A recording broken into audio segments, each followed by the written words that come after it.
और अगर ये कहा जा रहा है कि इलेक्शन कमीशन की ईमा से ये तबादले किए जा रहे हैं, तो फिर इलेक्शन कमीशन अपनी जिम्मेदारी निभाने में कम से कम मुझे नाकाम दिखाई दे रहा है।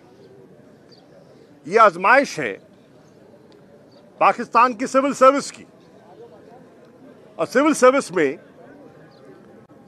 लोग जो आते हैं वो पढ़े लिखे होते हैं। पाकिस्तान के बच्चे बच्चियां, नौजवान, खवातीन कंपेटिटिव एग्जामिनेशन के थ्रू आते हैं, सिफारिश के जरिए नहीं।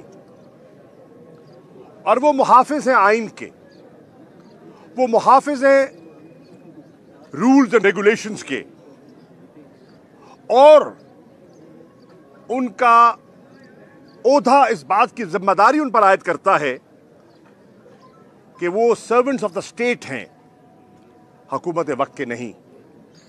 और अगर हुकूमत वक्त अपने सियासी मकासद के लिए उनको इस्तेमाल करना चाहती है तो उन्हें ऐसा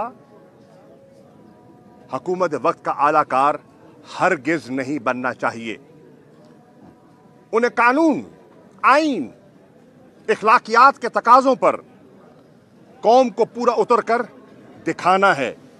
ये है आजमाइश इस इदारे की जिसे हम सिविल सर्विस ऑफ पाकिस्तान कहते हैं।